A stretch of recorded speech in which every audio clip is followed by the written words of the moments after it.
ஒன்றாய் நாங்கள் நினைத்து ஆண்டவரே இந்த நேரம் முழுவதும் ஆண்டவரே ஸ்தோத்திரம். ஆண்டவரே உமக்கு நன்றிகளை ஏறெடுக்கிற ஆண்டவரே இருதயத்தை எங்களுக்கு தரும்படியாக நாங்கள் செபிக்கிறோம். ஆண்டவரே எங்கள் ஆவியாத்மா சிந்தை ஒருமுகப்படுத்துவீராக ஆண்டவரே மை ஸ்தோத்திரிக்கிறோம். இந்த ஆராதனைக்கு விரோதமாக எழும்புகிற எல்லா அந்தகார கிரியைகளையும் நசரேயனாகிய இயேசுவின் நாமத்திலே நாங்கள் அப்புறப்படுத்துகிறோம். உமக்கு நன்றி செலுத்துகிறோம் ஆண்டவரே. ஹல்லேலூயா ஹல்லேலூயா. கூடி வந்திருக்கிற ஒவ்வொரு பிள்ளைகளுக்காகவும் குடும்பங்களுக்காகவும் ஆண்டவரே சிறு பிள்ளைகள் எல்லாருக்காகவும் நாங்கள் நன்றி செலுத்துகிறோம் ஆண்டவரே மை ஸ்தோத்திரம். நன்றி நன்றி.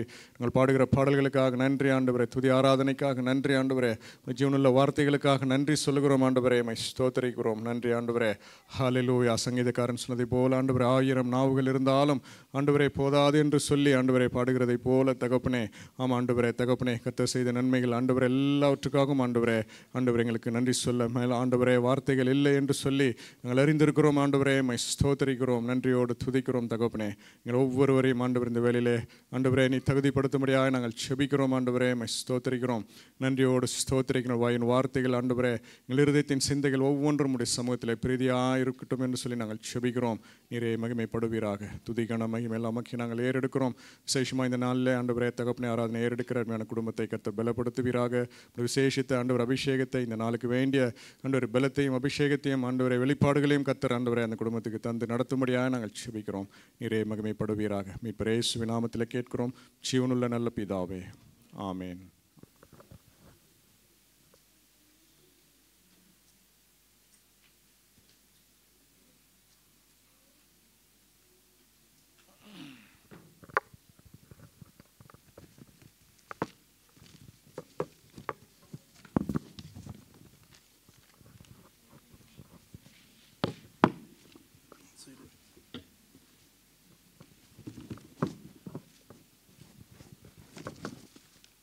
அல்லேலூயா.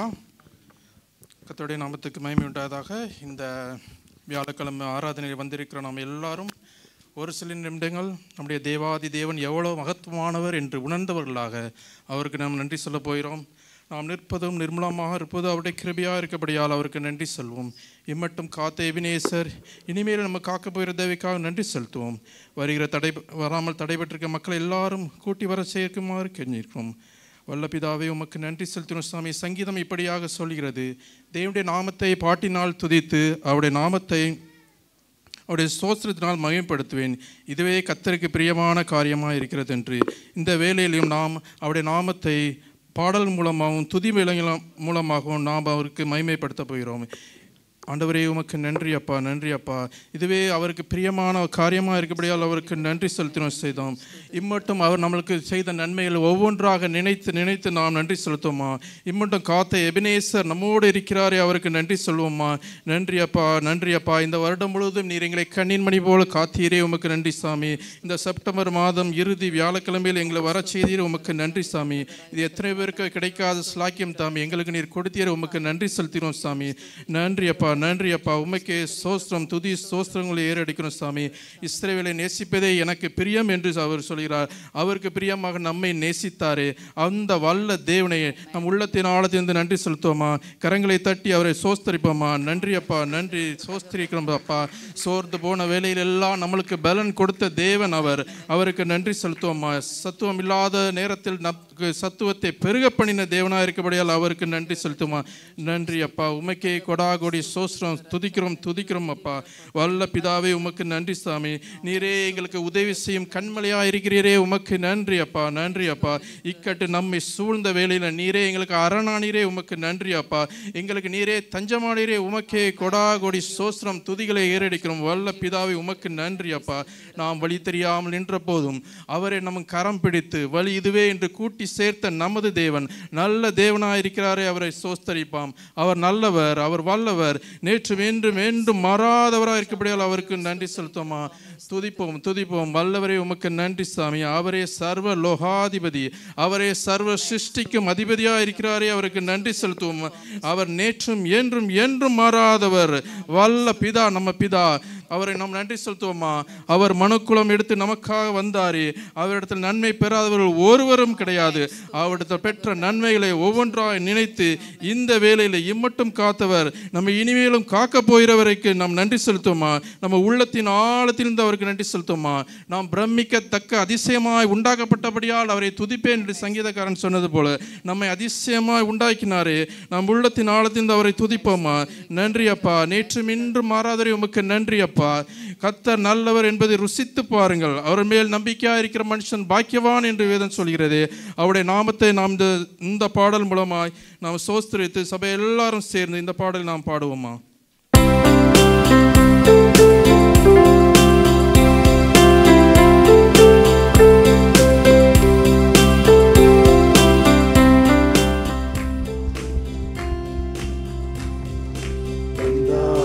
துதிப்போமே திருசபையோரே, கவி பாடி பாடி தந்தானை துதிப்போமே. விந்தையால் நமக்கடந்த மரணமான கரியதோர் நன்மை, மிக மிக விந்தையாய் நமக்கடந்த நந்தமான கரியதோ நன்மை, மிக மிக தந்தானை துதிப்போமே. பொய்யாரத்து சீயோனே, நீயும் மெய்யாக களி கூர்ந்து நேர்ந்து, பொய்யாரத்து சீயோனே, ஐயனேசுக்குளின் கையை கூப்பி துதி செய்குவையே, மகிழ் கொள்ளுவையே. நாமும் ஐயனேசுக்குளின் கையை கூப்பி துதி செய்குவையே, மகிழ் கொள்ளுவையே. நாமும் தந்தானை துதிப்போமே. கண்ணார களித்தாயே, நன்மை காட்சியை கண்டு ருசித்து புசித்து கண்ணார களித்தாரே.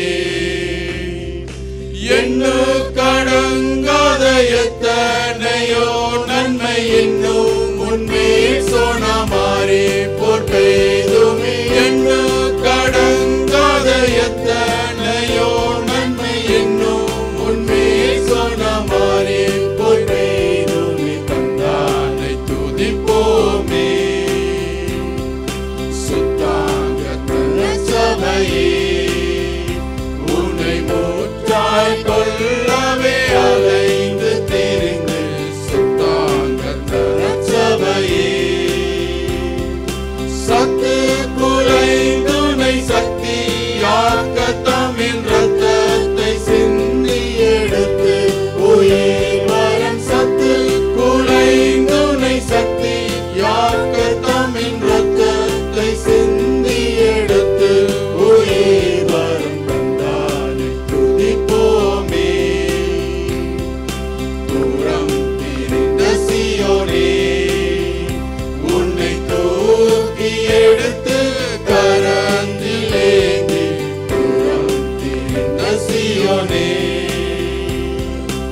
ஆரங்கள் போட்டி அலங்கரித்து உன்னை அத்தன் மணவாட்டியாக்கினது என்னை.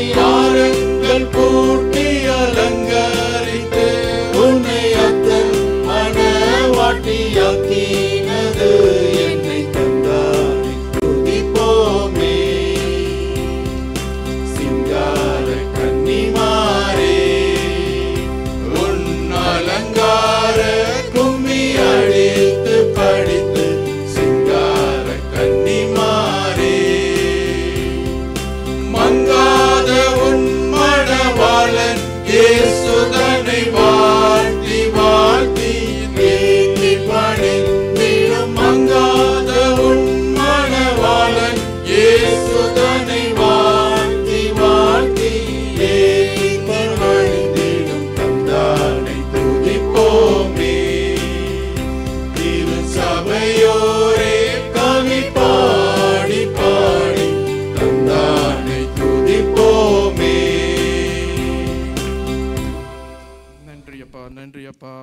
நன்றி செலுத்தினோம். அல்லேலூயா. அவரை தேடுகிற யாவரையும் கைவிடாத தேவன் அவர். நாம் அவரை தேடாமல் போன போதும் அவர் நம்மளை தேடி வந்து தேற்றிய தேவனாக இருக்கப்படியால் அவருக்கு நன்றி செலுத்துவோமா. அவர் நம்மளை தேடி வந்து ரட்சித்தாரே. நம்முடைய அக்கிரமங்களுக்காக அவர் நொறுக்கப்பட்டாரே.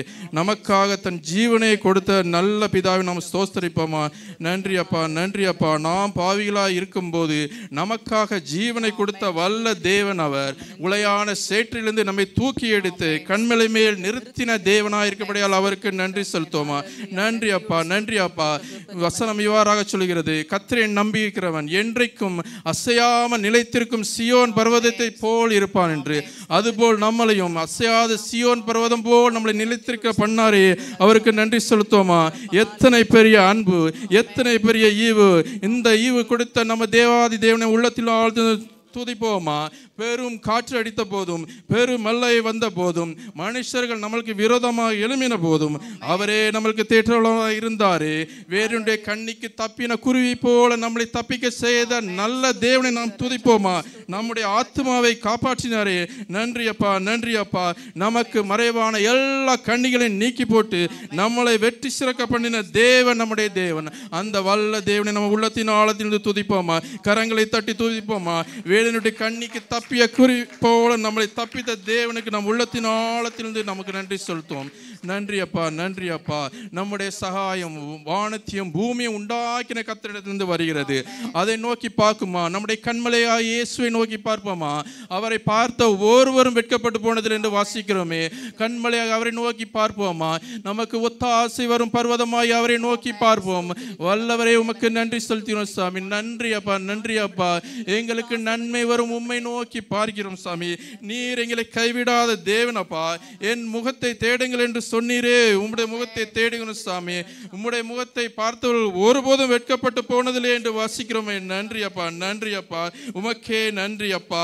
நான் சங்கீதக்காரன் இவ்வாறாக சொல்கிறான், நான் மரண இருளில் பள்ளத்தாக்கு நடந்தாலும் தேவரீர் என்னோடு இருக்கிறீர், உமது கோலும் தடியும் என்னை தேற்றும் என்று சொன்னானே. அதுபோல் நீரே எங்களை சகாயராய்ந்து வழிநடத்துகிறீரே. உமக்கு நன்றி அப்பா, நன்றி அப்பா.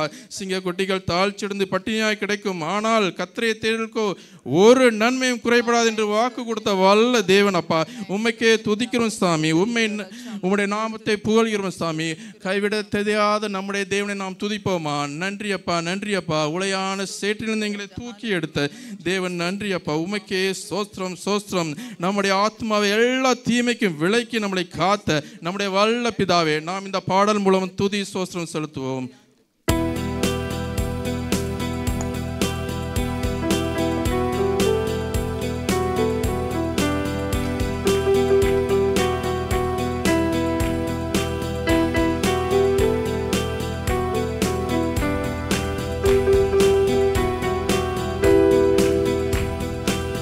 ஆத்துமாவே நன்றி சொல்லு முழு உள்ளத்தோடே. ஆத்துமாவே நன்றி சொல்லு முழு உள்ளத்தோடே. கர்த்தர் செய்த நன்மைகளை ஒரு நாளும் மறவாதே. கர்த்தர் செய்த நன்மைகளை ஒரு நாளும் மறவாதே. ஆத்துமாவே நன்றி சொல்லு முழு உள்ளத்தோடே. குற்றங்களை மன்னித்தாரே, நோய்களை நீக்கினாரே. குற்றங்களை மன்னித்தாரே, நோய்களை நீக்கினாரே. படுகொலியினின்று மீட்டாரே, ஜீவனை மீட்டாரே. படுகொலியினின்று மீட்டாரே, ஜீவனை மீட்டாரே. கர்த்தர் செய்த நன்மைகளை ஒரு நாளும் மறவாதே. கர்த்தர் செய்த நன்மைகளை ஒரு நாளும்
ஓடினாலும் நடந்தாலும் பலன் குறைவதில்லை.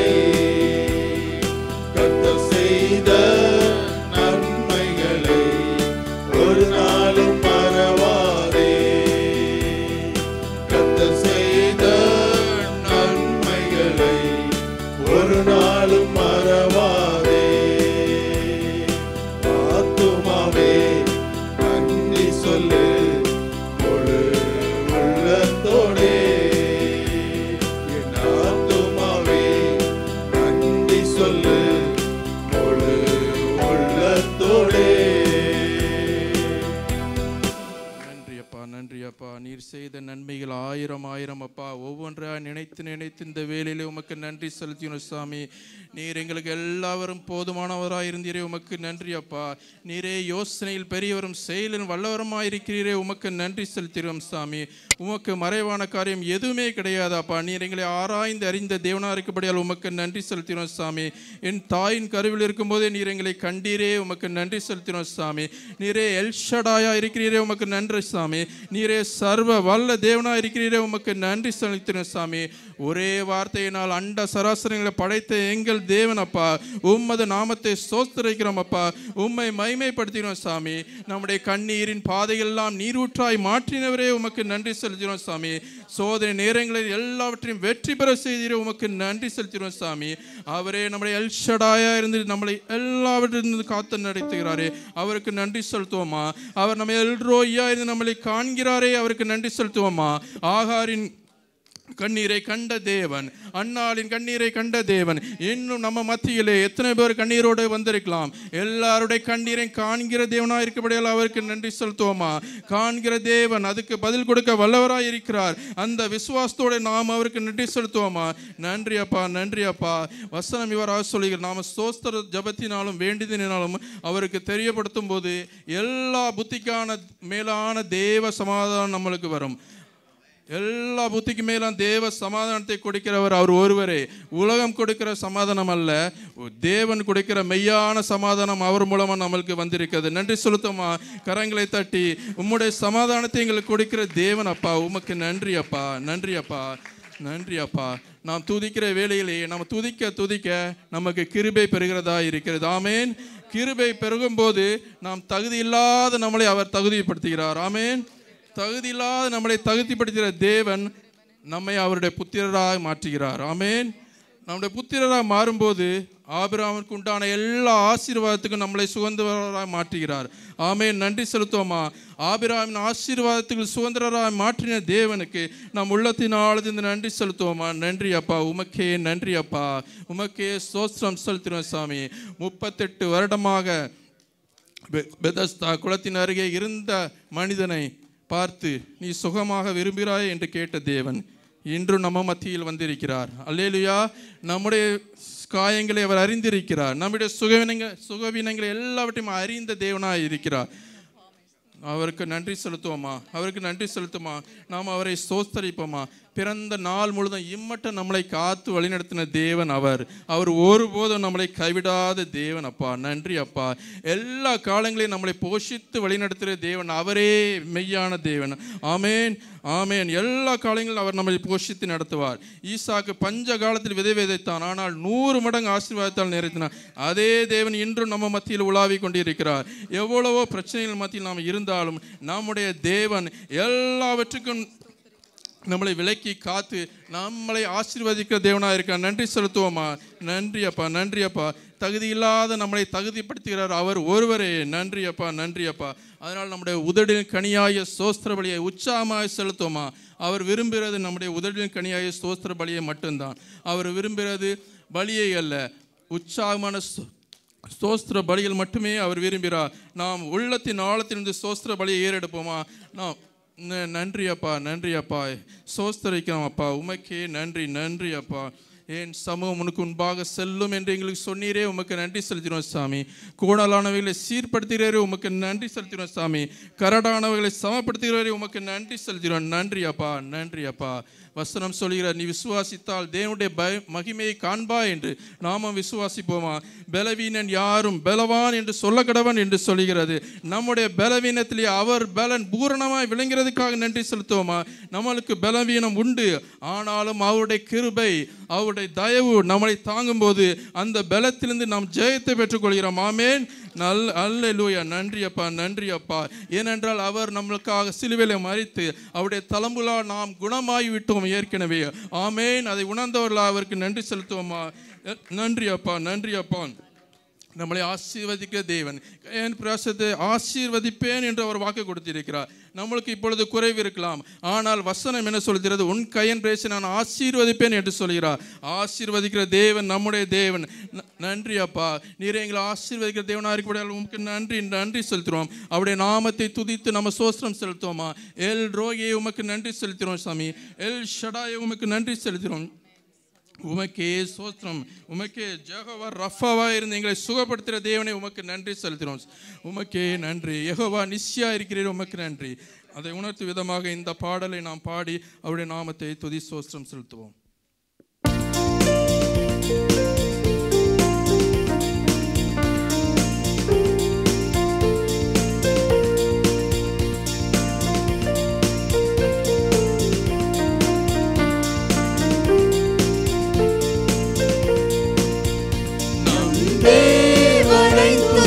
பாடி அவர் நாமம் போற்றுவோம். நம் தேவனை துதித்து பாடி அவர் நாமம் போற்றுவோம். களி கூர்ந்திடுவோம், மகிழ்ந்திடுவோம், துதி சாற்றிடுவோம், புகழ் பாடிடுவோம், அவர் நாமம் போற்றுவோம். நம் தேவனை துதித்து பாடி அவர் நாமம் போற்றுவோம். நம் பாவம் யாவும் நீக்கி மீட்டார், அவர் நாமம் போற்றுவோம். துன்மார்க்க வாழ்வை முற்றும் நீக்கி அவர் நாமம் போற்றுவோம். களி கூர்ந்திடுவோம், மகிழ்ந்திடுவோம், துதி சாற்றிடுவோம், புகழ் பாடிடுவோம், அவர் நாமம் போற்றுவோம். நம் தேவனை துதித்து பாடி அவர் நாமம் போற்றுவோம். மெய் ஜீவ பாதை தன்னில் சென்று அவர் நாமம் போற்றுவோம். நல்லாவியின் கனிகள் ஈந்து அவர் நாமம் போற்றுவோம். களி கூர்ந்திடுவோம், மகிழ்ந்திடுவோம், துதி சாற்றிடுவோம், புகழ் பாடிடுவோம், அவர் நாமம் போற்றுவோம். நம் தேவனை துதித்து பாடி அவர் நாமம் போற்றுவோம். மேலோக தூதர் கீதம் பாடி அவர் நாமம் போற்றுவோம். பேரின்ப நாடு தன்னில் வாழ அவர் நாமம் போற்றுவோம். களி கூர்ந்திடுவோம், மகிழ்ந்திடுவோம், துதி சாற்றிடுவோம், புகழ் பாடிடுவோம், அவர் நாமம் போற்றுவோம்.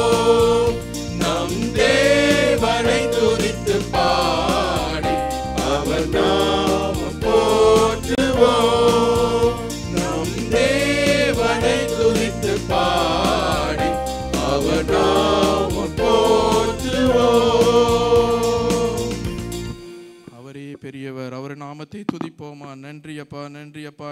இந்த துதி வேளையில் எங்களோடு இருந்தீரே, உமக்கு நன்றி செலுத்தினோம் சாமி. எங்களுடைய துதி சோஸ்திர பலிகளை நீர் அங்கீகரித்தீரே, உமக்கு நன்றி செலுத்தினோம் சாமி. அது உம்முடைய சமூகத்தில் இருக்க நிற்கிற சுகந்த வாசனையாக இருக்க கிருபை செய்திரு, உமக்கு நன்றி செலுத்திடும் சாமி. மீதியான வேலை உமது கிருபையங்க தாங்கட்டும், வழிநடத்தும் ஆசீர்வதியும் இயேசுவும் இந்த துதி சோஸ்திர பலியில் ஏறெடுக்கிறோம் நல்ல பிதாவே, ஆமென்.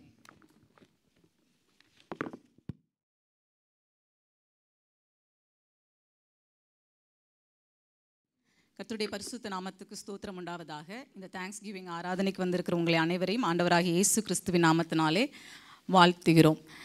நம்ம கொஞ்ச நேரம் இப்போ துதிச்சோம்.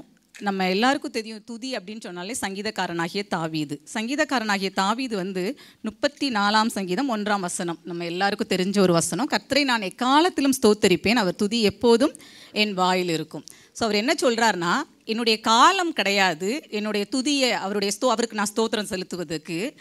எந்த காலமாக இருந்தாலும், நான் சோதனையின் காலத்தை கடந்து வரலாம், நான் துன்பத்தின் காலத்தை கடந்து வரலாம், வருத்தத்தின் காலத்தை கடந்து வரலாம், மகிழ்ச்சியின் நாட்களாய் கடந்து வரலாம்.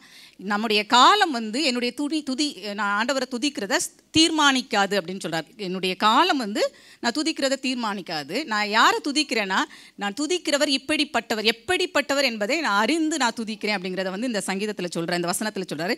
கர்த்தரை நான் எக்காலத்திலும் ஸ்தோத்தரிப்பேன். என்னுடைய காலம் வந்து தீர்மானிக்காது. எந்த காலமாக இருந்தாலும் நான் கர்த்தரை ஸ்தோத்தரிப்பேன்.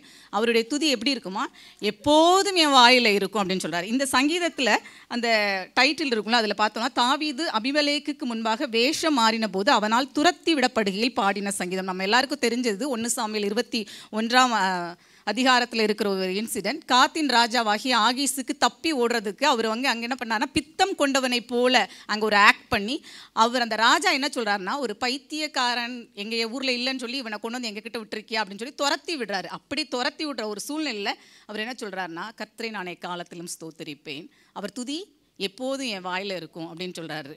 ஸோ நம்ம வாழ்க்கையில் நம்ம துதிக்கிறது வந்து எது தீர்மானிக்கிறது? நம்மளுடைய சூழ்நிலைகளா, இல்லை அவருடைய மகத்துவத்தை அறிஞ்சு நம்ம துதிக்கிறோமா? அவர் சர்வ வல்லமை உள்ள தகப்பன், அவர் சர்வ ஞானி, அவர் சர்வ சிருஷ்டிகர், அவருடைய மகத்துவமான செயல்கள், இதை நினச்சி நம்ம துதிக்கும் பொழுது அந்த துதி எப்படி இருக்குன்னா, எப்போதும் நம்ம வாயில் இருக்கும் அப்படின்னு சொல்லி சங்கீதம் 34:1ஆம் வசனத்தில் நம்ம பார்க்குறோம். இதே தாவீது தான் சங்கீதம் 116:12ஆம் வசனம் எடுத்தவர்கள் வாசிக்கலாம். 116:12 வசனத்தில், எனக்கு செய்த எல்லா உபகாரங்களுக்காகவும் அவருக்கு என்னத்தை செலுத்துவேன். ஸோ இப்போ இந்த தாவீது என் வாயில் எப்பவும் துதி இருக்கும், எக்காலத்தில் நான் ஸ்தோத்தரிப்பேன் அப்படின்னு சொல்கிற தாவீது இந்த சங்கீதத்தில் என்ன சொல்கிறான்னா, கர்த்தர் எனக்கு செய்த எல்லா உபகாரங்களுக்காகவும் அவருக்கு என்னத்தை செலுத்துவேன். ஸோ இப்போ அவர் எனக்கு உபகாரம் செஞ்சுருக்கிறாரு, நான் அவருக்கு என்னத்தை செலுத்துவேன். நான் என் வாயில் துதி இருந்துக்கிட்டே இருக்குது. என்னுடைய எக்காலத்தில் என்னுடைய சுச்சுவேஷனை பொறுத்து நான் அவரை ஸ்தோத்தரிக்கல, எல்லா நேரமும் நான் ஸ்தோத்தரித்து கொண்டு இருக்கிறேன். ஆனால் என் வாயில் துதி இருந்துக்கிட்டே இருக்குது. ஆனால் இப்போ வந்து கர்த்தர் எனக்கு உபகாரம் செஞ்சுருக்கிறாரு. நம்ம எல்லோரும் இந்த நேரத்தில் எதுக்கு கூடி வந்திருக்கிறோன்னா, அவரிடத்துல உபகாரத்தை பெற்றவர்களாய், அவரிடத்துல நன்மைகளை பெற்றவர்களாக இந்த இடத்துல நம்ம கூடி வந்திருக்கிறோம். ஸோ எனக்கு உபகாரம் செஞ்சுருக்கிறாரு, அதுக்கு நான் அவருக்கு எண்ணத்தை செலுத்துவேன், நான் எண்ணத்தை கொடுப்பேன் அப்படின்றாரு. அப்போ இந்த தேங்க்ஸ் கிவிங் அப்படிங்கிறது வந்து தாவீதோட பார்வையில் இந்த வாயினால் சொல்கிற துதி இல்லை, நான் எதையோ கொடுக்கணும் அப்படின்னு எதிர்பார்க்குறாரு தாவீது. நான் வந்து எண்ணத்தை கொடுப்பேன் அவருக்கு அப்படின்னு சொல்லி அவர் வந்து எண்ணத்தை செலுத்துவேன், நான் வந்து அவரை செய்த உபகாரங்களுக்காக. So God is good for all. எல்லாருக்கும் ஆண்டவர் வந்து நல்லவர். இந்த உலகத்தில் இருக்கிற எல்லாருக்கும் நம்ம ஒரு சிறு கூட்டமாக இந்த இடத்துல கூடி வந்திருக்கிறோம். அவர் வந்து நல்லோர் மேலும் தீயோர் மேலும் மழையை பெய்ய செய்கிற தேவன், நல்லோர் மேலும் தீயோர் மேலும் சூரியனை உதிக்க செய்கிற தேவன். ஸோ எல்லாருக்கும் எல்லாமே இருக்குது. ஆனால் நம்ம வந்து ஆண்டவரிடத்துல உபகாரத்தை பெற்றிருக்கிறோம், அதனால தான் இந்த இடத்துல கூடி வந்திருக்கிறோம். ஸோ உபகாரத்தை பெற்ற நாம் எண்ணத்தை செலுத்துவேன் அப்படின்னு கேட்டுட்டு அவரே தான் அடுத்த வசனத்தில் சொல்கிறாரு, ரட்சிப்பின் பாத்திரத்தை எடுத்துக்கொண்டு கர்த்தருடைய நாமத்தை தொழுது கொள்வேன். ஸோ ரட்சிப்பின் பாத்திரத்தை நான் என்ன பண்ணுவேன்னா, நான் எடுத்துக்கிட்டு அவரை தொழுது கொள்வேன். அது அப்படிப்பட்ட ஒரு தொழுகையை தான் ஆண்டவர் நம்ம இடத்துல விரும்புகிறாரு. துதியின் ஆராதனை நிச்சயமாக வேண்டும். துதிக்கும் பொழுது விடுதலை உண்டு. எப்பவுமே என் வாயில் துதி இருக்கணும், அது ஒரு பக்கம் இருக்கும் பொழுதும் அவரிடத்துல உபகாரத்தை பெற்றவர்கள். இந்த உபகாரங்கிற வேர்டை வந்து இங்கிலீஷ் பைபிளில் பார்த்தா பெனிஃபிட்ஸ். நார்மல் இப்போ நம்ம கம்பெனியில் வேலை பார்க்குறோன்னா சேலரி வேறு, பெனிஃபிட்ஸ் அப்படிங்கிறது வந்து வேறு, எக்ஸ்ட்ராவாக நம்மளுக்கு கிடைக்கிறது. ஸோ இப்போ நம்மளாம் உபகாரத்தை பெற்றவர்கள். இந்த இடத்துல கூடி வந்திருக்கிற நம்ம எல்லாரும் ஆண்டவரிடத்துல எனக்கு அவர் என்ன பண்ணியிருக்காங்க, செய்த எல்லா உபகாரங்கள், ஒரு உபகாரம் இல்லை, எல்லா உபகாரங்களுக்காக நான் என்ன செலுத்தணும், ரட்சிப்பின் பாத்திரத்தை எடுத்துக்கொண்டு நான் தொழுது கொள்ளணும் அப்படின்னு சொல்லிட்டு இந்த இடத்துல நம்ம பார்க்குறோம். லூக்கா 22:20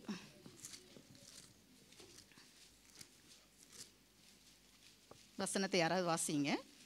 போஜனம் பண்ணின பின்பு அவர் அந்தபடியே பாத்திரத்தையும் கொடுத்து, இந்த பாத்திரம் உங்களுக்காக சிந்தப்படுகிற என்னுடைய இரத்தத்தினால் ஆகிய புதிய உடன்படிக்கையாய் இருக்கிறது என்றார். ஸோ இப்போ இவர் வந்து கொடுக்குறாரு ஒரு பாத்திரம். இப்போ நம்ம அவர் கொடுக்காம எதையுமே அவருக்கு திரும்ப கொடுக்க முடியாது. நம்ம தேங்க்ஸ் கிவிங் அப்படின்னு சொல்கிறோம், காணிக்கை கொடுக்குறோம், எதுவாய் கொடுத்தாலும் அவர்கிடத்துலேருந்து பெற்றுக்கொள்ளாமல் நம்ம எதையுமே அவருக்கு என்ன பண்ண முடியாது, கொடுக்கவே முடியாது. அப்படி அவர் வந்து இந்த லூக்கா 22:20 வசனத்தில் சொல்கிறாரு, போஜனம் பண்ணின பின்பு அவர் அந்தப்படியே பாத்திரத்தை கொடுக்கிறாரு. யார்கிட்ட கொடுக்குறாரு? நம்மக்கிட்ட கொடுக்குறாரு. இந்த பாத்திரம் உங்களுக்காக சிந்தப்படுகிற என்னுடைய இரத்தத்தினாலாகிய புதிய உடன்படிக்கையாக இருக்கிறது. ஸோ இந்த பாத்திரத்தை தான் என்ன பண்ணுறாரு, எடுத்துக்கொண்டு தொழுது கொள்ளணும்னு சொல்லிட்டு தாவீது சொல்கிறாரு, ரட்சிப்பின் பாத்திரம் அப்படின்னு சொல்கிறாரு. இந்த பாத்திரம் அப்படிங்கிறப்ப நம்ம நிறைய மெசேஜஸ் இப்போ ரிலேட்டடாக கூட கேட்டுகிட்டே வரோம். ஸோ பாத்திரம்னா நம்ம தான் அந்த ரோல். இப்போ வார்த்தையினால் துதி சொல்கிறத விட நம்ம அந்த பாத்திரமாக மாறி வாழணும் அப்படின்னு சொல்லி விரும்புகிறார் ஆண்டவர். எபேசியர் 2:8 வசனத்தில், கிருபையினாலே விசுவாசத்தை கொண்டு ரட்சிக்கப்பட்டீர்கள், இது உங்களால் உண்டானதல்ல, இது தேவனுடைய ஈவு. அப்போ இந்த ரட்சிப்பின் பாத்திரம் வந்து நம்மளுக்கு எப்படி கிடச்சிருக்குன்னா கிஃப்டாக கிடச்சிருக்கு. அதை நம்ம எடுத்துக்கிட்டு அவரை தொழுது கொள்ளணும் அப்படின்னு சொல்லி சங்கீதக்காரனாகிய தாவீது சொல்லுகிறத நம்ம பார்க்குறோம். ரட்சிப்பு அப்படின்னு சொன்னாலே நம்ம எல்லாருக்கும் தெரிஞ்ச ஒரு காரியம். யோவான் 3:16 வசனம், தேவன் தம்முடைய ஒரே பேரான குமாரனை விசுவாசிக்கிறவன் எவனோ அவன் கெட்டு போகாமல் நித்திய ஜீவனை அடையும்படி அவரை தந்துருளி இவ்வளவாய் உலகத்தில் அன்பு கொண்டார். ஸோ ரட்சிப்போட பேஸ் என்ன அப்படின்னு நம்ம பார்த்தோம்னா தேவன் நம்மீது கொண்ட அன்பு. தேவன் நம்மீது கொண்ட அன்புனால தான் நம்மளை வந்து ரட்சித்திருக்கிறாரு. ஸோ அது வந்து கிஃப்ட்டு. அது வந்து ஃபஸ்ட்டு அவர் எப்படி ரட்சிக்கிறார்னா அவர் நம்மீது கொண்ட அன்பு. ரெண்டாவது பார்த்தோன்னா பரிசுத்தம் உள்ள தேவன் பாவியாக இருக்கிற என்னையை பரிசுத்தமாக்கும்படியாக என்னை ரட்சித்திருக்கிறாரு.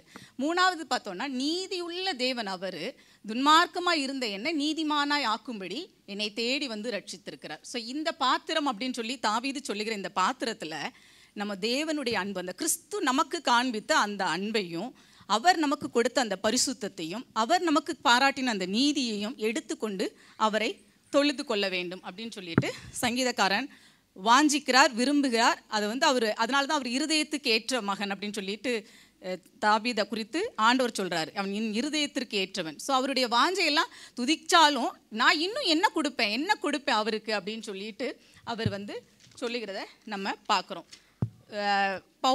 பவுலை குறித்து நம்ம பார்ப்போமானால் அப்போஸ்தலர் 16வது அதிகாரத்தை எடுத்து வச்சுக்கோங்க. 16வது அதிகாரத்தில் அவர் வந்து பவுலையும் சீலாவையும் சிறைச்சாலையில் அடைக்கிறாங்க.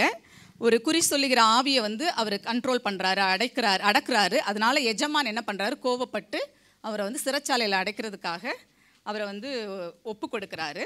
அப்படி ஒப்பு கொடுக்கும் பொழுது அந்த சிறைச்சாலைக்காரனுக்கு ஒரு இன்ஸ்ட்ரக்ஷன் போகுது, வாசிக்கலாம். 23வது வசனம் 16:23. அவர்களை அநேக அடி அடித்த பின்பு சிறைச்சாலையிலே வைத்து அவர்களை பத்திரமாய் காக்கும்படி சிறைச்சாலைக்காரனுக்கு கட்டளையிட்டார்கள். 24 அவன் இப்படிப்பட்ட கட்டளையை பெற்று அவர்களை உட்காவலறையிலே அடைத்து அவர்கள் கால்களை தொழுமரத்திலே மாட்டி வைத்தான். ஸோ இந்த சிறைச்சாலைக்காரனுக்கு ஒரு இன்ஸ்ட்ரக்ஷன் வருது, அவங்கள பத்திரமா பார்த்துக்கணும், அவங்கள உட்காவல் அறையில் வச்சு அவன் வந்து கால்களையும் தொழுவத்தில் மாட்டி அவங்கள வந்து அடைச்சி வச்சிருக்கிறாரு. அவர் அப்போ வந்து பவுலும் சீலாவும் துதிக்கிறாங்க. நார்மலாக நம்ம பார்த்தோம்ல, துதிக்கும் பொழுது நம்மளுக்கு விடுதலை உண்டு, நிச்சயமாக உண்டு. அந்த துதி வந்து சங்கீதக்காரன் தாவீது சொல்கிறாரு எப்போவுமே என் வாயில் இருக்குன்னு சொல்லி. அப்படிப்பட்ட துதியை துதிக்கிறாங்க. இவங்களோட சூழ்நிலை சிறைச்சாலையின் அனுபவம். பவுலுக்கு வந்து அந்த காலம் எப்படி இருந்தது, அடைப்பட்ட ஒரு சூழ்நிலை. ஆனாலும் அவர் என்ன பண்ணார், தாவீது சொன்னது போல எக்காலத்திலும் நான் ஸ்தோத்தரிப்பேன் மாதிரி அந்த காலத்திலும் இவர் என்ன பண்ணுறாரு, ஸ்தோத்தரிக்கிறாரு. கதவு திறக்குது, எல்லாருடைய கட்டுகளும் கலண்டு போயிட்டு. இப்போ எல்லாரும் நம்ம என்ன சொல்லுவோம், ஆண்டவர் எனக்கு கட்டுகளை கலட்டி விட்டுட்டார், ஆண்டவர் எனக்கு நன்மை செஞ்சார், ஆண்டவர் எனக்கு நன்மை செஞ்சான்னு சொல்லுவோம். ஆனால் பவுல் என்ன பண்ணுறாருன்னா அந்த இடத்துல சிறைச்சாலை விட்டு போக மாட்டுக்கிறார். ஏன்னா அவர் கிறிஸ்துவின் அன்பை காமிக்கணும் அந்த இடத்துல. அவர் எனக்கு நன்மை செஞ்சிருக்கிறார், நான் என்னத்தை அவருக்கு கொடுப்பேன். அப்போ நான் என்ன பண்ணணும்னா அந்த சிறைச்சாலைக்காரனுடைய ஆத்துமாவை குறித்து அவருக்கு ஒரு கரிசனை இருந்தது. அவரிடத்துல அந்த அன்பை காட்ட வேண்டும் என்று சொல்லி பவுல் விரும்புகிறத நம்ம பார்க்குறோம்.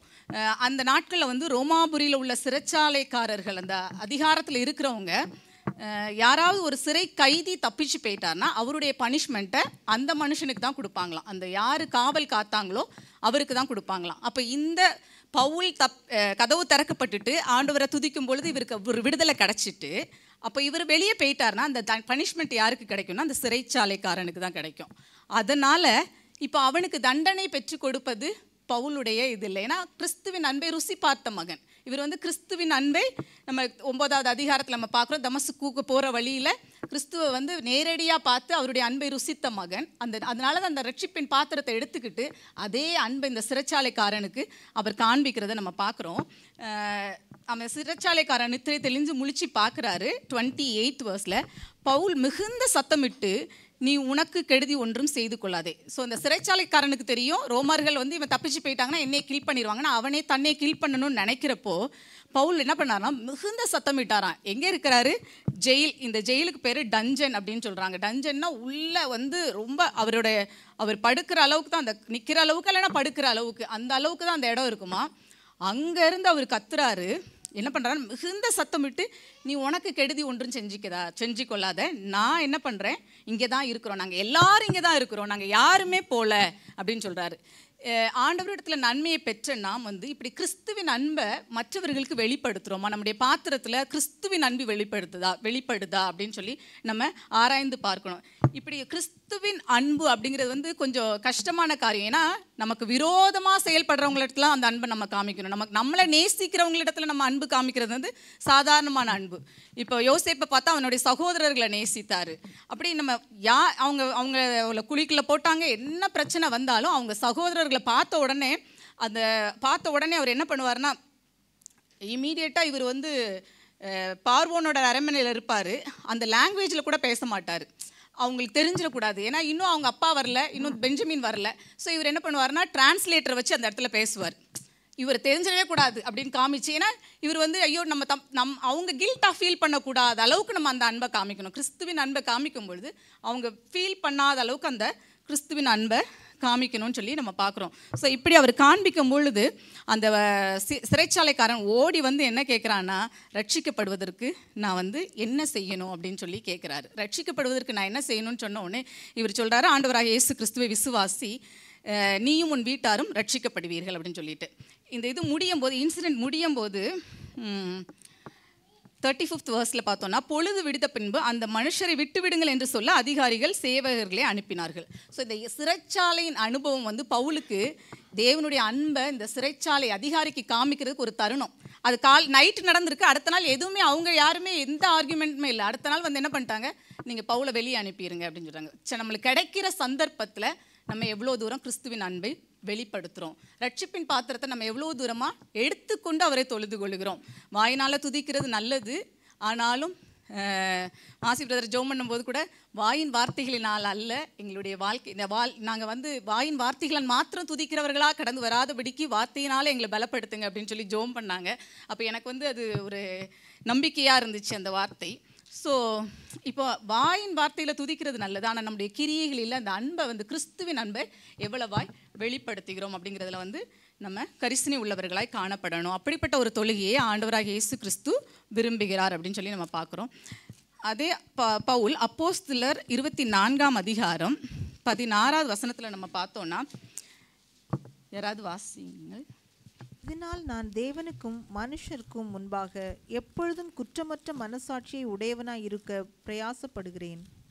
ஸோ பவுல் என்ன சொல்கிறார், இப்போது அடுத்தது அவருடைய பிரயாசம் வந்து எப்படி இருக்குன்னா, மனுஷருக்கு முன்பாகவும் தேவனுக்கு முன்பாகவும் குற்றமற்றவனாக இருக்கணும்னு சொல்லிட்டு, பரிசுத்தமாக மனுஷர்களுக்கு முன்பாகவும், குற்றமற்றவர்கள்னால் யார், பரிசுத்தவான்கள், அப்படி தானே. அப்போ வந்து இதனால் நான் தேவனுக்கு மனுஷருக்கு முன்பாக எப்பொழுதும் குற்றமற்ற மனசாட்சியை உடையவனாக இருக்க பிரயாசப்படுகிறேன். இந்த பரிசுத்தம் வந்து ஒரே நாளில் நம்மளுக்கு அப்படியே கிடச்சிடாது, நம்ம பிரயாசப்படணும். நம்ம பிரயாசப்பட்டால் அந்த பரிசுத்தத்தை நம்மளுடைய பாத்திரத்தில் எடுத்து நம்ம வெளிப்படுத்த முடியும். நம்ம பாத்திரத்தில், அந்த ரட்சிப்பின் பாத்திரத்தில் பரிசுத்தம் வேணும்னா அது யாருடைய பிரயாசமாக இருக்கணும், நம்முடைய பிரயாசனமாக இருக்கணும் அப்படின்னு சொல்லி பவுல் இந்த இடத்துல சொல்கிறாரு. தானியேல் கூட சொல்லுவார், உன்னை தப்பு வச்சுட்டாரான்னு தரியு ராஜா வந்து கேட்கும்போது சொல்லுவார், நான் ராஜாவாகி உமக்கு முன்பாகவும் தேவனுக்கு முன்பாகவும் உண்மையாக இருந்தேன், அதனால ஆண்டவர் வந்து சிங்கங்களின் வாய்க்கு என்னை தப்பு வச்சார் அப்படின்னு சொல்லுவார். ஸோ அப்போது இந்த மனுஷர்களுக்கு முன்பாகவும் தேவனுக்கு முன்பாகவும் நம்ம குற்றமற்றவர்களாக இருக்க நம்ம என்ன பண்ணணும், பிரயாசப்படணும். இது வந்து பவுல் சொல்கிறாரு, பிரயாசப்படுகிறேன் அப்படின்னு சொல்லிட்டு. இதனால் நான் தேவனுக்கு முன்பாகவும் அப்படின்னு சொல்கிறார். எதனால்னா ஆண்டவருடைய தெரிந்து கொள்ளப்பட்ட பாத்திரம். அப்போஸ்தலர் 9:15 நம்ம பார்க்குறோன்னா, அவன் அதற்கு கர்த்தர், நீ போ, அவன் புறஜாதிகளுக்கும் ராஜாக்களுக்கும் இஸ்ரவேல் புத்திரருக்கும் என்னுடைய நாமத்தை அறிவிக்கிறதற்காக நான் தெரிந்து கொண்ட பாத்திரமாக இருக்கிறேன். ஸோ அவர் தெரிந்து கொண்ட பாத்திரம். அதனால தான் அவர் என்ன பண்ணுறாரு, மனுஷருக்கு முன்பாகவும் தேவனுக்கு முன்பாகவும் எப்பொழுதும் குற்றமற்ற மனசாட்சியை உடையவனாக இருக்க பிரயாசப்படுறாரு.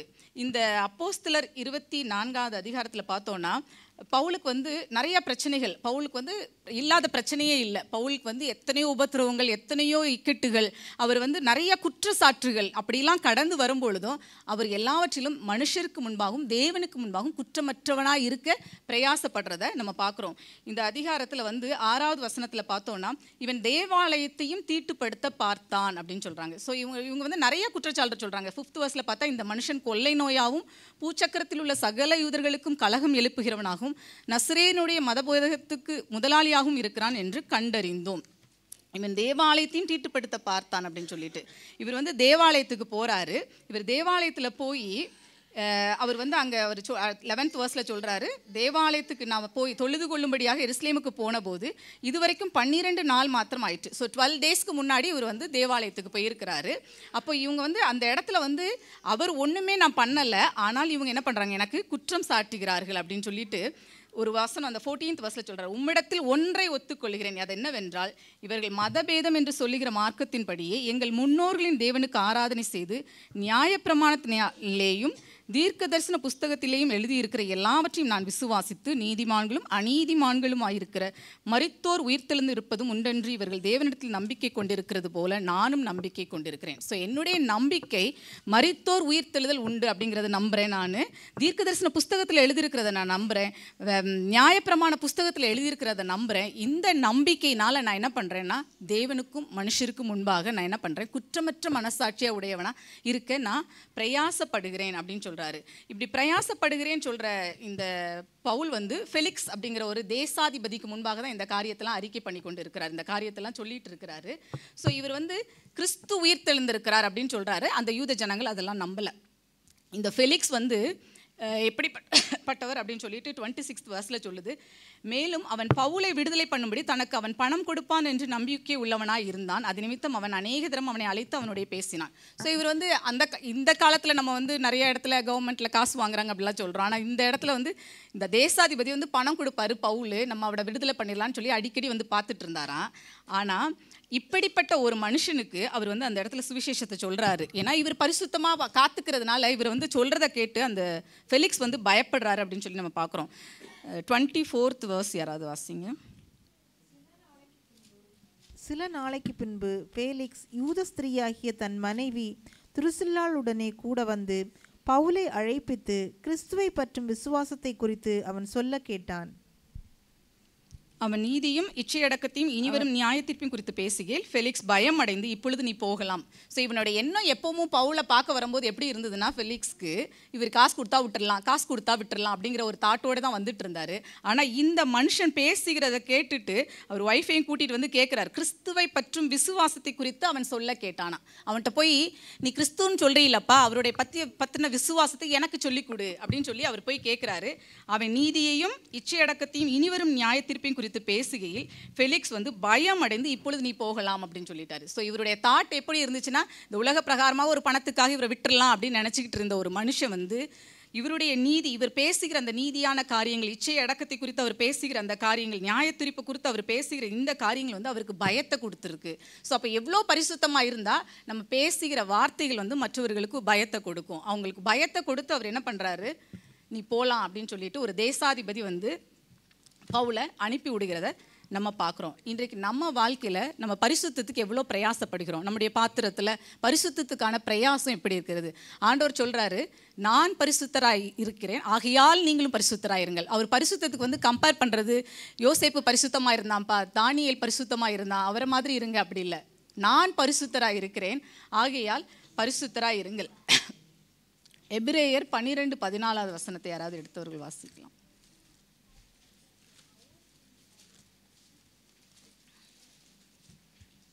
யாவரோடும் சமாதானமாய் இருக்கவும் பரிசுத்தமுள்ளவராய் இருக்கவும் நாடுங்கள், பரிசுத்தம் இல்லாமல் ஒருவனும் கர்த்தரை தரிசிப்பதில்லையே. ஸோ பவுல் எழுதும்போது எப்படி எழுதுறாருன்னா, பரிசுத்தத்துக்கு அவர் சொல்கிற 2 காரியம், யாவரோடும் சமாதானமாக இருக்கவும் பரிசுத்தம் உள்ளவர்களாக இருக்கவும் நாடுங்கள்.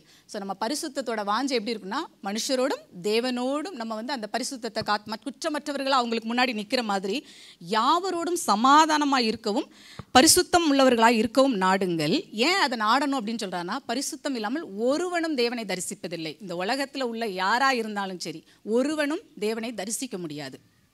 ஸோ இப்படிப்பட்ட பரிசுத்தம் நம்முடைய ரட்சிப்பின் பாத்திரத்தில் இருந்து நம்ம தொழுது கொள்ளுகிறோமா? அந்த பாத்திரத்தில், அந்த ரட்சிப்பின் பாத்திரத்தில் பரிசுத்தம் இருந்தால் தான் நம்ம என்ன பண்ண முடியும்?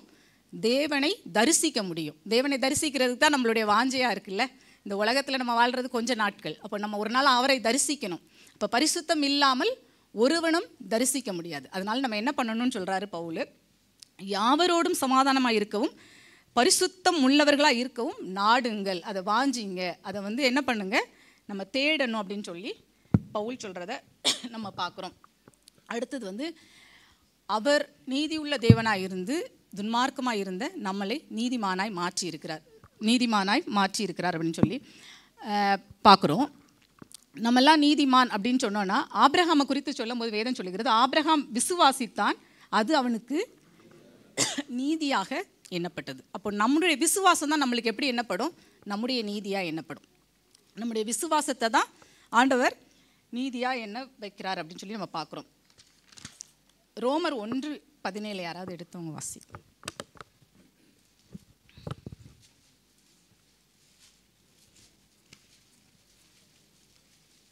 விசுவாசத்தினாலே நீதிமான் பிழைப்பான் என்று எழுதியிருக்கிறபடி விசுவாசத்தினால் உண்டாகும் தேவ நீதி விசுவாசத்திற்கென்று அந்த சுவிசேஷத்தினால் வெளிப்படுத்தப்படுகிறது. ஸோ விசுவாசத்தினாலே நீதிமான் பிழைப்பான் என்று எழுதியிருக்கிறபடி. ஸோ நீதிமான் எதனால் பிழைப்பானா? நம்மெல்லாம் நீதிமான் ஆக்கியிருக்கிறாருன்னா நம்ம பிழைக்கணும்னா விசுவாசத்தினால் கிடையாது, விசுவாசத்தினாலே. அந்த லே அப்படி ஆக்சுவலாக லேடிஸ் மீட்டிங்கில் நான் சொல்லியிருக்கிறேன், இந்த லே ரெட்டை கொம்பு போட்டு தமிழில் லே போட்டால் இன்னொரு இம்பார்ட்டன்ஸ், அதனால் மட்டும்தான் அது நடக்கும். விசுவாசத்தினாலே நீதிமான் பிழைப்பான். விசுவாசத்தினால் இல்லு கிடையாது, லே, அதனால் மட்டும்தான் நீதிமான் பிழைப்பான் என்று எழுதியிருக்கிறபடி விசுவாசத்தினாலே உண்டாகும் தேவநீதி விசுவாசத்திற்கென்று அந்த சுவிசேஷத்தினாலே வெளிப்படுத்தப்படுகிறது. அப்போ நம்ம சுவிசேஷத்தினால தான் நம்ம விசுவாசிக்கிறோங்கிறத வெளிப்படுத்த முடியும். நம்ம விசுவாசிக்கிறோம் அப்படிங்கிறத நான் விசுவாசிக்கிறேன் எனக்கு நன்மை செய்தார் அப்படிங்கிற அந்த கேட்டகரி லெவலில் இல்லை. நான் விசுவாசிக்கிறதுனால நான் என்ன பண்ணணும், அதை சுவிசேஷமாக வெளிப்படுத்தணும் அப்படின்னு சொல்லிட்டு பவுல் ரோமருக்கு எழுதும்போது எழுதுகிறாரு. பவுல் இந்த சுவிசேஷத்தை தான் அவருக்கு ஆண்டவருடைய அழைப்பே அவருக்கு அப்படி தான். அப்போஸ்தலர் 9வது அதிகாரம் 15வது வசனத்தில் நம்மளுக்கு தெரியும், அதற்கு கர்த்தர், நீ போ, அவன் புறஜாதிகளுக்கும் ராஜாக்களுக்கும் இஸ்ரவேல் புத்திரருக்கும் என்னுடைய நாமத்தை அறிவிக்கிறதற்காக நான் தெரிந்து கொள்ளப்பட்ட பாத்திரம். சுவிசேஷத்தை அறிவிக்கிறதுக்காகவே தெரிந்து கொள்ளப்பட்ட பாத்திரம் பவுல். அவர் யாருக்கெல்லாம் சொல்லணும்னா புறஜாதிகளுக்கு சொல்லணும், ராஜாக்களுக்கு சொல்லணும், இஸ்ரவேல் புத்திரருக்கும் சொல்லணும். என்னுடைய நாமத்தை அறிவிக்கிறதற்காக நான் தெரிந்து கொண்ட பாத்திரம் இருக்கிறான். அவன் என்னுடைய நாமத்து நிமித்தம் எவ்வளவாய் பாடுபட வேண்டும் என்பதை நான் அவனுக்கு காண்பிப்பேன். ஸோ பாடுபட்டு தான் அவர் சுவிசேஷத்தை அறிவிக்கிறதற்காக தெரிந்து கொள்ளப்பட்ட ஒரு பாத்திரமாக இருக்கிறார் அப்படின்னு சொல்லி நம்ம பார்க்குறோம். அப்போஸ்தலர் 26வது அதிகாரத்தில் அகிரிப்பா ராஜாவுக்கு முன்பாக இவர் தன்னுடைய சுவிசேஷத்தை அறிவிக்கிறார். தான் எவ்வளோ பாடுகள். இப்போ ஃபஸ்ட்டு பிரதான ஆசாரியர்களுக்கு முன்னாடி போய் நிப்பாட்டுவாங்க, பிறகு தேசாதிபதிகளுக்கு முன்பாக நிப்பாட்டுவாங்க, பவுலை சகோதரர்களுக்கு முன்பாக சபை கூடியிருக்கிற இடத்துல நிப்பாட்டுவாங்க. இப்படி ஒவ்வொரு இடத்துலையா அவர் கடந்து இப்போ கடைசி அவர் யார்கிட்ட நிற்பார்னா அகிரிப்பா ராஜா கிட்ட. அகிரிப்பா ராஜா கிட்ட வரும்போது அவர் சொல்கிற ஒரு வார்த்தை என்னென்னா, என்னுடைய அழைப்பு எல்லாருக்கும் சுவிசேஷத்தை அறிவிக்கணும். அந்த 19th verse, ஆகையால் அகிரிப்பா ராஜாவே, நான் அந்த பரம தரிசனத்துக்கு கீழ்ப்படியாதவனாய் இருக்கவில்லை. ஸோ அந்த பரம தரிசனத்துக்கு நான் கீழ்ப்படியாதவனாக இருக்கல. ஸோ விசுவாசத்தினாலே தேவ நீதி என்ன பண்ணணும்னா சுவிசேஷத்தை அறிவிக்கிறதுக்கு நம்ம அதனால் மூலமாக தான் வெளிப்படுத்த முடியும்னு சொல்கிற பவுல் என்ன சொல்கிறாருன்னா, அந்த பரம தரிசனத்திற்கு கீழ்ப்படியாதவனாக இருக்கவில்லை. ஸோ நம்ம நம்முடைய பாத்திரத்தில் அந்த பரம தரிசனம் தேவ நீதியினால் வெளிப்படுத்தப்படுகிற அந்த சுவிசேஷத்தை வெளிப்படுத்துகிறதற்கு கீழ்ப்படியாதவர்களாக இருக்கிறோமா, அதை வெளிப்படுத்துகிறோமா? ஸோ இவருக்கு ஒரு சான்ஸ் கிடைக்குது. அகிரிப்பா ராஜா கிட்ட இந்த சுவிசேஷத்தை குறித்து சொல்கிறதுக்கு. இந்த அதிகாரம் ஃபுல்லாகவே அவர் அதை தான் சொல்லிட்டு இருக்கிறாரு. அதில் நான் 22 and 23 அந்த வேர்ஸ் மட்டும் யாராவது வாசி. ஆனாலும் தேவ அனுக்கிரகம் பெற்று நான் இந்நாள் வரைக்கும் சிறியோருக்கும் பெரியோருக்கும் சாட்சி கூறி வருகிறேன்.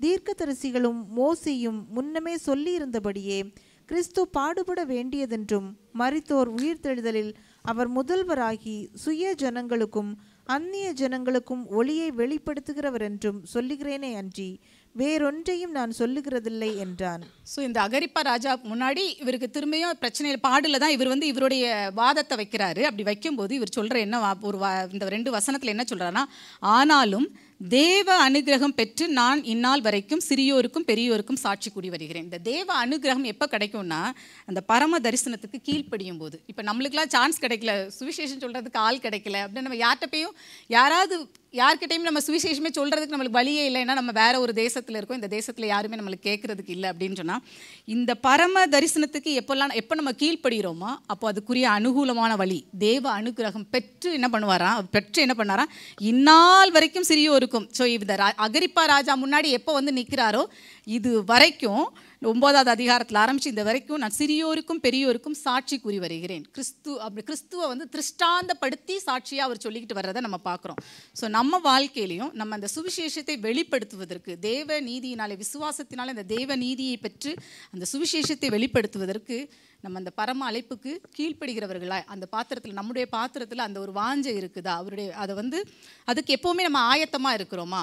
அனுக்கிரகம் பெற்று இந்நாள் வரைக்கும் தேவ அனுக்கிரகம் பெற்று. ஸோ தேவன் வந்து இப்போ வந்து யாரு முன்னாடி அகரிப்பா ராஜாவுக்கு சுவிசேஷத்தை அறிவிக்கிறதுக்கு யாருக்கு அனுக்கிரகம் கிடைச்சிருக்குன்னா பவுலுக்கு அனுக்கிரகம் கிடைச்சிருக்கு.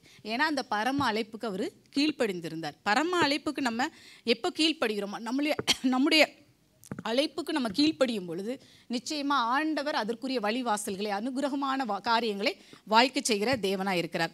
அவர் வந்து எப்படி யாருக்கெல்லாம் சொன்னார் அப்படிங்கிறார், தீர்க்கதரிசிகளும் மோசேயும் முன்னமே சொல்லியிருந்தபடி கிறிஸ்து பாடுபட வேண்டும், கிறிஸ்து தான் மரித்தோரில் முதல்வர், சுய ஜனங்களுக்கும் அந்நிய ஜனங்களுக்கும் ஒளியை வெளிப்படுத்துகிறவர் என்று சொல்லுகிறேனே அன்றி வேற ஒன்றையும் சொல்றதில்லை. ஏன்னா அவங்க அதை தான் மறுக்கிறாங்க. யூத ஜனங்கள் யாரை மறுக்கிறாங்க? கிறிஸ்து உயிர்த்தெழுதலை அப்படின்றாங்க. ஸோ அதை நான் சொல்றதில்ல, நான் என்ன பண்ணுறேன், வேற ஒன்றையும் சொல்றதில்ல, அது மட்டும்தான் என்னுடைய சுவிசேஷமாக இருக்குது. நான் வந்து தீர்க்கதரிசிகளும் மோசேயும் முன்னமே சொன்னது அதுதான் அப்படிங்கிறத வந்து ஸ்ட்ராங்காக நான் எல்லா இடத்துலையும் சுவிசேஷமாக சொல்கிறேன். கிறிஸ்து பாடுபட வேண்டும், மரித்தோர் உயிர்த்தெழுதலில் அவர் முதல்வராகி சுய ஜனங்களுக்கும் அந்நிய ஜனங்களுக்கும் ஒளியை வெளிப்படுத்துகிறவர் என்று சொல்லுகிறேனே அன்று வேற ஒன்றையும் நான் சொல்லவே இல்லை அப்படின்னு சொல்றாரு. இப்படிப்பட்ட சுவிசேஷத்தை வந்து அவர் சொல்றதுக்கு அவர் வந்து ஆயத்தமாக இருந்தார். எப்போ பார்த்தாலும் எங்கே யார் முன்னாடி கொண்டு விட்டாலும், அவர் வந்து தேசாதிபதி முன்னாடி விட்டாலும் சரி, பிரதான ஆசாரியர்கள் முன்னாடி கொண்டு விட்டாலும் சரி, யார் முன்னாடி கொண்டு விட்டாலும் இந்த சுவிசேஷத்தை அறிவிக்கிறது வந்து அவர் எப்போவுமே ஆயத்தமாக இருந்திருக்கிறார் அப்படின்னு சொல்லி நம்ம பார்க்குறோம். 1 பேதுரு 3:15 வசனத்தை யாராவது வாசிங்க.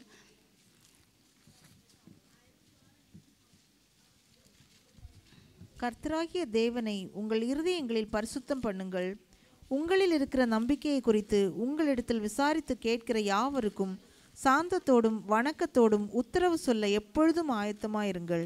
ஸோ பேதுரு எழுதும்போது இப்படி எழுதுறாரு. 1 பேதுரு 3:15 வசனத்தில், கர்த்தராகிய தேவனை உங்கள் இருதயத்தில் பரிசுத்தம் பண்ணுங்கள், உங்களில் இருக்கிற நம்பிக்கையை குறித்து உங்களிடத்தில் விசாரித்து கேட்கிற யாவருக்கும். ஸோ இப்போ நம்மள்ட்ட வந்து யாராவது கேட்குறாங்கன்னா அவங்களுக்கு எப்படி சொல்லணுமா? சாந்தத்தோடும் வணக்கத்தோடும் உத்தரவு சொல்ல எப்பொழுதும் ஆயத்தமாக இருங்கள். ஸோ இதில் வந்து அவர் என்ன சொல்கிறாரு, இந்த கர்த்தராகிய தேவனை உங்கள் இருதயங்களிலே பரிசுத்தம் பண்ணுங்கள் அப்படின்னு சொன்னால் அப்படி என்னென்னா அவரை தான் நம்ம முன்னிலைப்படுத்தி எப்பவும் வச்சுருக்கணும். அவர் நம்ம இருதயத்தில் வந்து அவர் தான் ஃபஸ்ட் ப்ரையாரிட்டியாக இருக்கணும். என்னுடைய இருதயத்தில் வந்து அவர் தான் ஃபஸ்ட் ப்ரையாரிட்டியாக இருக்கணும். யார் வந்து கேட்டாலும் நான் என்ன பண்ணணும்? சாந்தத்தோடும் வணக்கத்தோடும் அவங்களுக்கு என்ன பண்ணணும்? சுவிசேஷத்தை சொல்கிறதுக்கு நான் ஆயத்தமாக இருக்கணும். என்னுடைய நம்பிக்கை இதுதான். அவருடைய நம்பிக்கை என்ன? ஆண்டவராக இயேசு கிறிஸ்து தான் மரித்தோரிலிருந்து முதல் எழுந்தவர் அவர் தான். அவர் பாடுபட்டிருக்கார் நம்மளுக்காக, நமக்காக தான் ஜீவனை கொடுத்துருக்கிறார். அதை நான் யாருக்குனாலும் சொல்கிறதுக்கு ஆயத்தமாக இருக்கணும். என்னுடைய இருதயத்தில் நான் என்ன பண்ணணும்னா பரிசுத்தம் பண்ணுங்கள். இதை தான் மோசே வந்து அந்த இடத்துல தவற விட்டுருவார். நாம் என்னாகமம் 27:14 நம்ம பார்த்தோன்னா 27:14 சபையார் வாக்குவாதம் பண்ணின சீன் வனாந்திரத்திலே தண்ணீருக்கு அடுத்த விஷயத்தில் அவர்கள் கண்களுக்கு முன்பாக என்னை பரிசுத்த பண்ண வேண்டிய நீங்கள் என் கட்டளைகளை மீறினீர்களே. என்னையை பரிசுத்த பண்ண வேண்டிய நீங்கள் கட்டளையை மீறிட்டீங்க, அதனால் நீ என்ன பண்ண மாட்ட? கானான் தேசத்துக்குள்ளே போக மாட்டேன் அப்படின்னு சொல்லிட்டு மோசேக்கு ஆண்டவர் சொல்கிறது பார்க்குறோம் நம்ம. ஸோ நம்மளுடைய ப்ரையாரிட்டி எப்போவும் நம்ம ஆயத்தமாக இருக்கணும். என்ன சூழ்நிலையாக இருந்தாலும் மோசேக்கு வந்து அங்கே எல்லாரும் கொடுத்த ப்ரெஷரில் அவர் என்ன பண்ணிட்டாரு? கண்மலை அடிச்சிட்டாரு. ஆனால் அவர் என்ன சொல்கிறார்? ஆண்டவர் என்ன சொல்கிறாருன்னா, அவர்கள் கண்களுக்கு முன்பாக என்னை பரிசுத்தம் பண்ண வேண்டிய நீங்கள் என் கட்டளையை மீறினீர்களே என்றார். ஸோ இந்த மாதிரி மோசே வந்து இழந்து போனார் அந்த இடத்துல கானான் தேசத்துக்கு சுதந்திரிக்கிறத. அதை நம்ம இழந்து போக கூடாதபடிக்கு அந்த ஆயத்தமாக நம்ம இருக்கிறோமா? நம்மகிட்ட கேட்குறவங்க, நம்ம அந்த நம்பிக்கையை குறித்து நம்மகிட்ட யாராவது வந்து கேட்டாங்கன்னா நம்ம எவ்வளோ ஆயத்தமாக இருக்கிறோம், எவ்வளோ சாந்தத்தோடு சொல்கிறதுக்கு, எவ்வளோ ஜென்டில்னஸ்ஸாக, எவ்வளோ வணக்கத்தோட, எவ்வளோ ஒரு ரெஸ்பெக்ட்ஃபுல்லாக நம்ம அதை சொல்கிறதுக்கு ஆயத்தமாக இருக்கிறோம் அப்படிங்கிறத நம்ம ஆராய்ச்சி பார்ப்போம். சங்கீதக்காரன் 116வது சங்கீதத்தில் கர்த்தர் எனக்கு செய்த எல்லா உபகாரங்களுக்காக நான் எண்ணத்தை செலுத்துவேன் அப்படின்னு சொல்லிட்டு ரட்சிப்பின் பாத்திரத்தை எடுத்துக்கொண்டு நான் தொழுது கொள்வேன்னு சொல்கிறாரு. அந்த ரட்சிப்பின் பாத்திரத்தில் கிறிஸ்துவின் அன்பு இருந்தது. நம்ம சபையில் உள்ளவங்க மேலே எவ்வளோ அன்பு, எவ்வளோ நேசிக்கிறோம், நம்ம குடும்பத்தில் உள்ளவர்கள் மேலே கிறிஸ்துவின் அன்பை எவ்வளோ காமிக்கிறோம் அப்படின்னு சொல்லி நம்ம பார்ப்போம். அடுத்தது பரிசுத்தம் பண்ணுறதுல நம்ம எவ்வளோ அதை பரிசுத்தத்தை நம்ம எவ்வளோ நாடுகிறோம், நம்ம பரிசுத்தமாக இருப்பதற்கு எவ்வளோ வாஞ்சிக்கிறோம், சுவிசேஷத்தை அறிவிப்பதற்கு எவ்வளோ நம்ம ஆயத்தமாக இருக்கிறோம் அப்படின்னு சொல்லி அப்படிப்பட்ட ஒரு பாத்திரத்தை ஏந்தி கொண்டு அவரை தொழுது கொள்ளும்பொழுது நிச்சயமாய் கர்த்தர் அவர் நம்ம கொண்டு செய்ய நினைத்த எல்லா காரியங்களும் செய்ய வல்லவராய் இருக்கிறார். கர்த்தர் தாமே இந்த வார்த்தைகளை ஆசீர்வதிப்பார்கள். ஆமென்.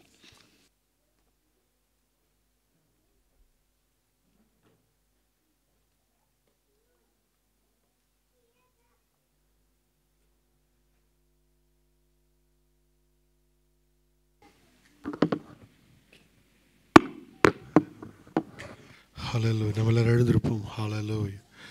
நன்றி ஆண்டவரே, நன்றி செலுத்துவோமா. ஹல்லேலூயா. இந்த நாளிலே கர்த்தருடைய சமூகத்திலே நாம் ஸ்தோத்திரிக்கும்படியாய், நன்றிகளை ஏறெடுக்கும்படியாய், ஹல்லேலூயா, நமக்கு கொடுத்த அந்த பெரிதான கிருபைக்காக ஹல்லேலூயா. ரட்சிப்பின் பாத்திரத்தை எடுத்து இந்த மாலை வேளையிலே அவரை தொழுது கொள்ளும்படியான ஒரு ஸ்லாக்கியத்தை, எத்தனையோ பேர் கிடைக்காத ஒரு ஸ்லாக்கியத்தை கர்த்தர் நமக்கு கொடுத்தாரு. இந்த மாதங்கள் முழுவதும், இந்த நாட்கள் முழுவதும், நொடி போதல் கர்த்தர் நம்மை அபரிவிதமாய் ஆசீர்வதித்த தேவன், அரவணைத்த தேவன், பாதுகாத்த தேவன், நம்மை தப்புவித்த தேவன். இந்த மாலை வேளையிலே அவருக்கு நன்றி அறிதலை ஏறெடுக்கும்படியான ஒரு ஸ்லாக்கியத்தை கர்த்தர் நமக்கு கொடுத்துருக்கார். எத்தனையோ பேர் கிடைக்காத ஒரு ஸ்லாக்கியம். ஹல்லேலூயா. நன்மை பெற்றவர்கள் எத்தனையோ பேர் இருக்கலாம். நன்மை பெற்றவர்கள் அவருக்கு நன்றி அறிதலை சொல்ல முடியாத சூழ்நிலை இருக்கலாம். ஆனால் நமக்கு ஒரு சூழ்நிலையை கர்த்தர் ஏற்படுத்தி கொடுத்திருக்கிறார். சற்று நேரம் அவரை ஸ்தோத்திரிப்போமா. இருதயத்தின் ஆழத்திலிருந்து எல்லாரும் வாய்களை திறந்து, ஆண்டவரே உமக்கு நன்றி ராஜா, நீர் செய்த நன்மைகளுக்காக நன்றி அப்பா. ஆண்டவரே விலையேற பெற்ற ஆண்டவரே ரட்சிப்பை நாங்கள் பெற்றுக்கொள்ளும்படியாய், பாவ மன்னிப்பின் நிச்சயத்தை நாங்கள் பெற்றுக்கொள்ளும்படியாய், ஆண்டவரே எங்களை, ஆண்டவரே பாவியாய் இருந்த எங்களை அப்பாவுடைய பரிசுத்த ஜனமாய் எங்களை மாற்றினீரே, உடைய சொந்த பிள்ளையாய் மாற்றினீரே. உடைய விலையேற பெற்ற ரத்தத்திற்காக நன்றி ஆண்டவரே. எங்களுக்காக சிந்தப்பட்ட ரத்தத்துக்காக ஆண்டவரே எங்களை பரிசுத்தப்படுத்தினீரே அப்பா.